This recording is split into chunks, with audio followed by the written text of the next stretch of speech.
welcome to Wake Up Well on the 14th of April. It's great to be able to start the day with you and with a word from God. We're journeying through the book of Proverbs, as you probably know, and we've come to land on Proverbs 14 on this day. I'm going to delve right in.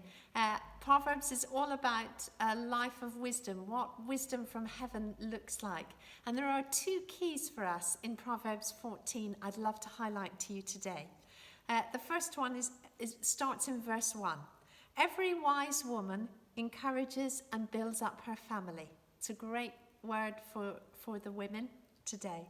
But a foolish woman over time will tear it down by her own actions.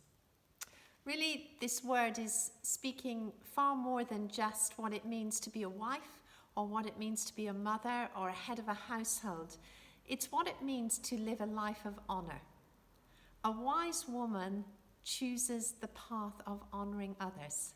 A wise woman considers carefully, do her actions, do her thoughts, do her words build up those around her, build up her family, or tear down?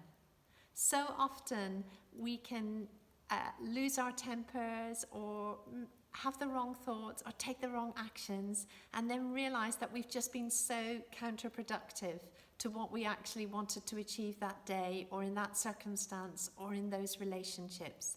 And the wonderful news for each of us, because I'm sure we've had moments during this lockdown process to feel that recently, is that there is grace.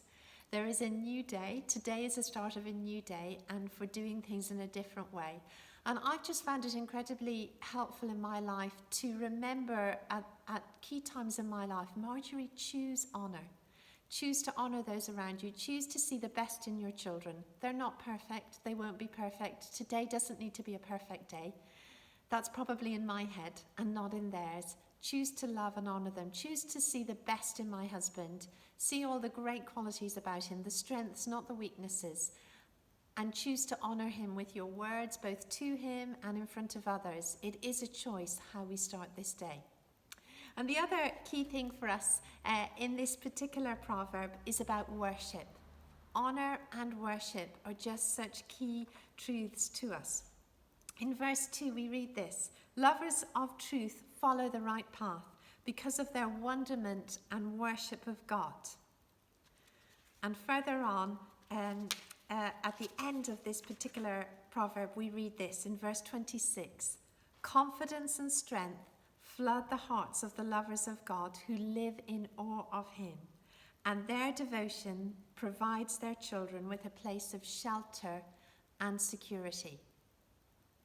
It's again the choice. Will our foundation for life be one of worship? I found during this lockdown process that really living a life of worship, I choose every evening actually to just have my own worship set where I'll just listen to some songs or I'll sing my own songs and I'll just have some time in the presence of God. It's what keeps my mind sane. It would keep my heart soft.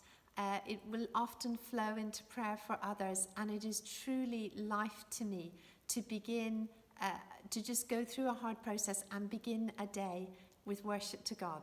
So can I just leave you with that today? Choose honor, choose to worship him, and enjoy walking out this day with your Heavenly Father.